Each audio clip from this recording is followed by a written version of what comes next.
Rhapsody of realities आज Thursday 18 March 2021। Rhapsody of realities आज गुरुवार 18 मार्च 2021। आज पास्टर क्रिस ओयाखिलोमे द्वारा जो हमको वचन सिखाया जा रहा है वो पहला पत्रस 4 अध्याय के 4 वचन से विषय लिया गया है। फर्स्ट पीटर 4 चैप्टर 4 वर्स से आज का विषय लिया गया है। परसिक्यूटेड फॉर हिज सेक, उसके लिए सताव किया जाना। परसिक्यूटेड फॉर हिज सेक, उसके कारण सताव किए गए, उसके कारण सताव किए गए। हम परसिक्यूटेड फॉर हिज सेक, उसके कारण सताया जाना, उसके कारण सताया जाना।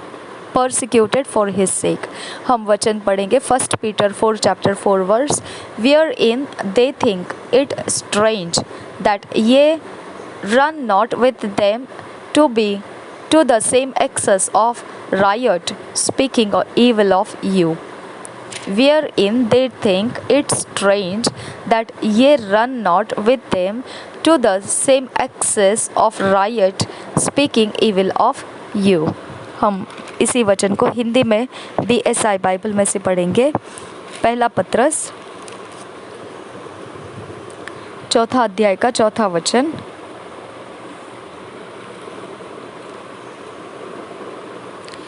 इससे वे अचंभा करते हैं कि तुम ऐसे भारी लुचपन में उनका साथ नहीं देते और इसलिए वे बुरा भला कहते हैं।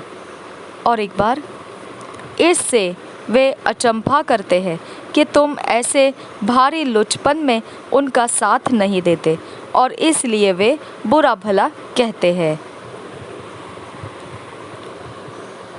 In 1 Peter 4 chapter, the apostle Peter emphasizes that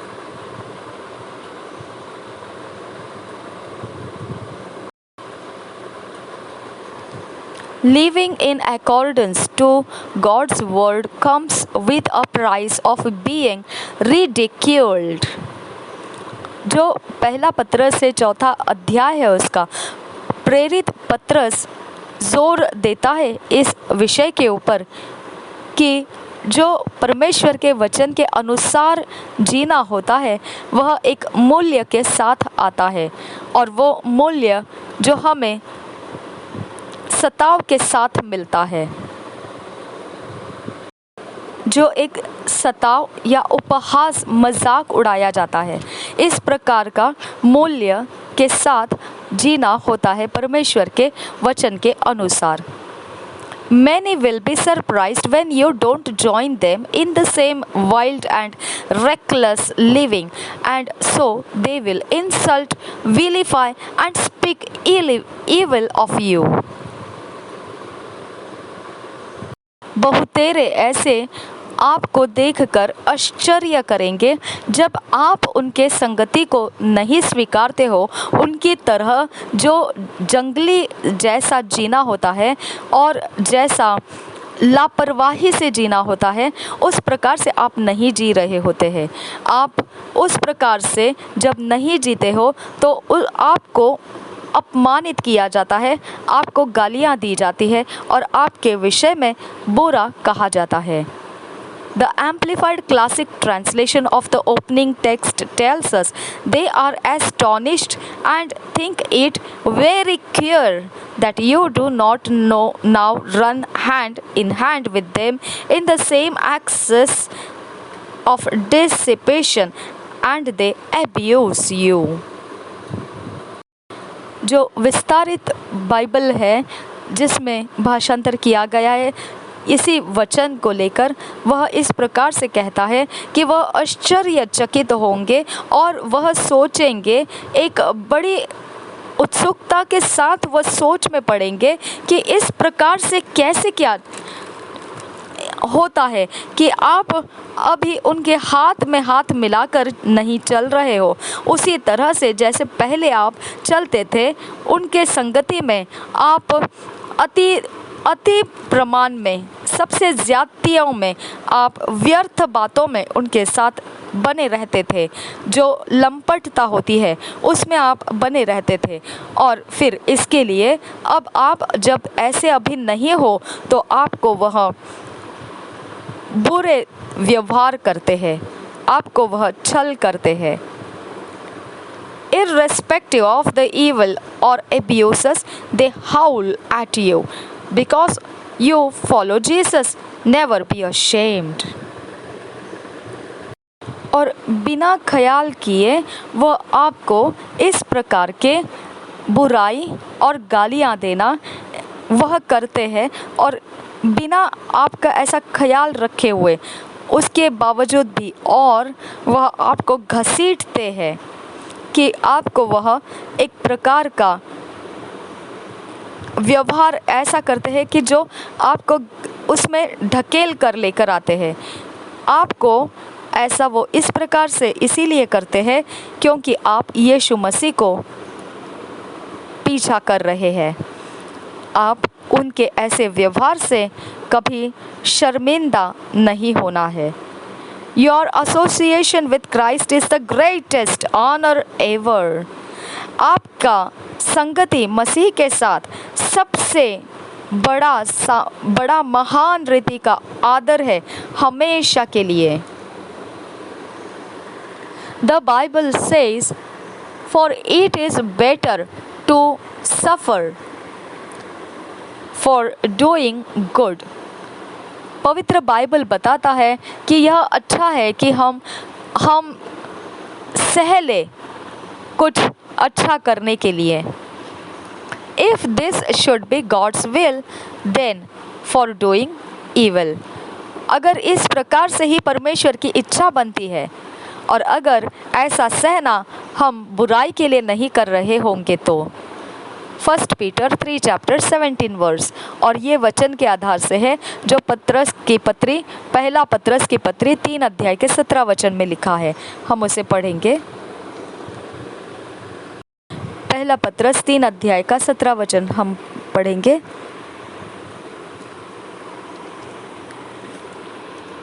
क्योंकि यदि परमेश्वर की यही इच्छा हो कि तुम भलाई करने के कारण दुख उठाओ, तो यह बुराई करने के कारण दुख उठाने से उत्तम है। और एक बार पढ़ेंगे। क्योंकि यदि परमेश्वर की यही इच्छा हो कि तुम भलाई करने के कारण दुख उठाओ, तो यह बुराई करने के कारण दुख उठाने से उत्तम है। So distinguish yourself for the Lord. इसके लिए अपने आप को अलग से समझ लीजिए प्रभु के लिए। Arm yourself with the same mind, the mind of Christ. अपने आप को हथियारबंद बनाइए अपने मन में जिस प्रकार से मसीह का मन है, वही समानता में आपका मन बने। Don't be ashamed to stand up for the Lord, no matter the persecutions. कभी भी शर्मिंदगी मत समझिए प्रभु के लिए खड़े रहना, कोई परवाह नहीं सताव हो तो भी। He stood up for you and saved you, so you must stand up for him. वो आपके लिए खड़ा रहा और आपको बचा लिया, आप भी उसके लिए खड़े रहना है। Don't be concerned that you may be isolated or ostracized. इसकी चिंता मत कीजिए कि आपको अकेला छोड़ दिया जाएगा या फिर आपको बहिष्कृत कर दिया जाएगा या समाज में से आपको निकाल दिया जाएगा।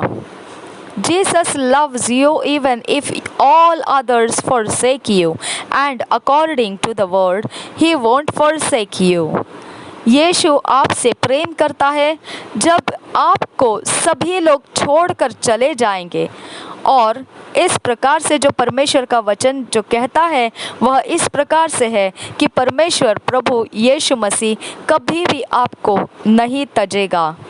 जब सब तज देंगे आपको, फिर भी परमेश्वर आपको कभी नहीं तजेगा। He is in you and always with you. वो आपके अंदर है और हमेशा आपके साथ है। Lo, I am with you alway even unto the end of the world, आमीन। और देखिए मैथ्यू 28:20 और मत्ती के सुसमाचार के 28 अध्याय का 20 वचन इस प्रकार से वचन कहता है। मत्ती का सुसमाचार 28 अध्याय 20 वचन। और उन्हें सब बातें जो मैंने तुम्हें आज्ञा दी है मानना सिखाओ, और देखो मैं जगत के अंत तक सदा तुम्हारे संग हूँ। ये वचन इस प्रकार से कहता है, मत्ती रचित सुसमाचार 28 अध्याय का 20 वचन।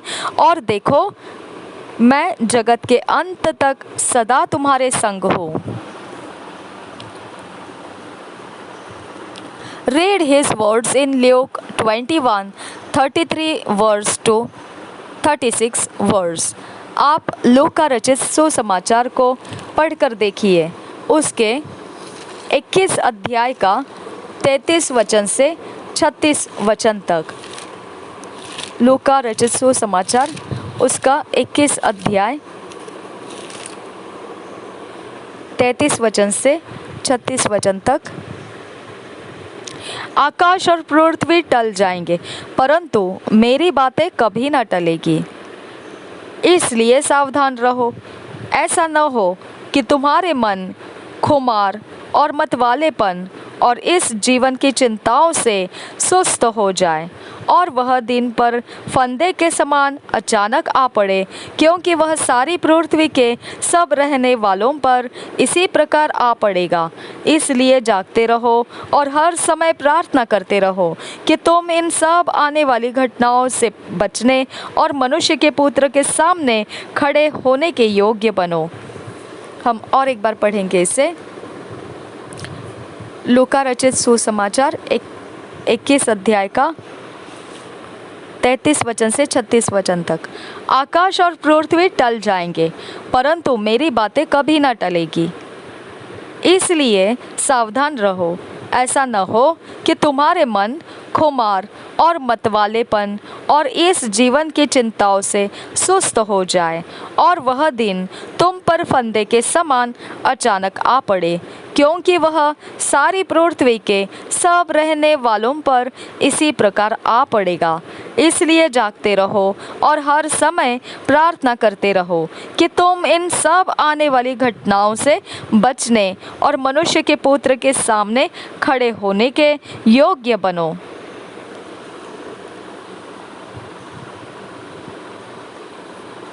Heaven and earth shall pass away, but my words shall not pass away. And take heed to yourselves, lest at any time your hearts be overcharged with surfeiting and drunkenness and cares of this life, and so that day come upon you unawares. For as a snare shall it come on all them that dwell on the face of the whole earth. We are in the end times, and the current happenings around the world are a fulfillment of these prophecies right before our eyes. हम अब के जो समय है वो आखिरी समयों में है, और अभी के जो हो रही घटनाएं हैं जगत भर में, वह सारी भविष्यवाणियों का ठीक अब हमारी आंखों के सामने देखते हुए पूरी हो रही है। But here is a question you must answer in Hebrews 2:3 verse। अब सवाल यहाँ पर ये है कि आपने उसका जवाब देना है जो इब्रानी के 2 अध्याय के 3 वचन में है।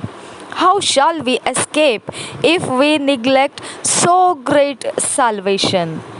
इब्रानी के 2 अध्याय के 3 वचन में इस प्रकार से सवाल है,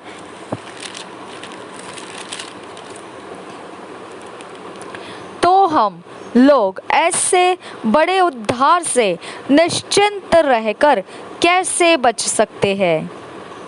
तो हम लोग ऐसे बड़े उद्धार से निश्चिंत रहकर कैसे बच सकते हैं?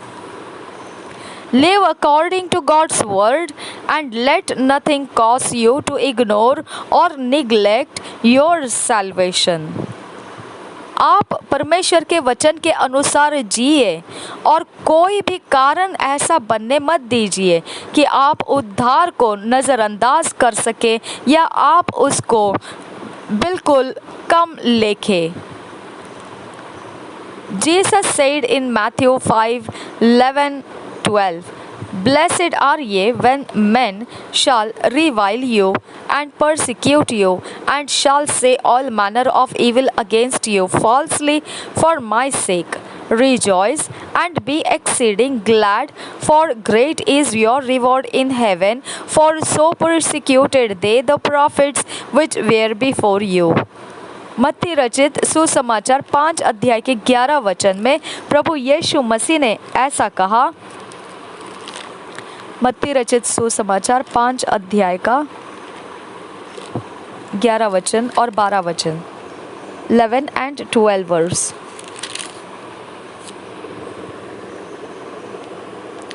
धन्य हो तुम जब मनुष्य मेरे कारण तुम्हारी निंदा करे और सताए और झूठ बोल बोल कर तुम्हारे विरोध में सब प्रकार की बुरी बात कहे, तब आनंदित और मगन होना। हालेलुया!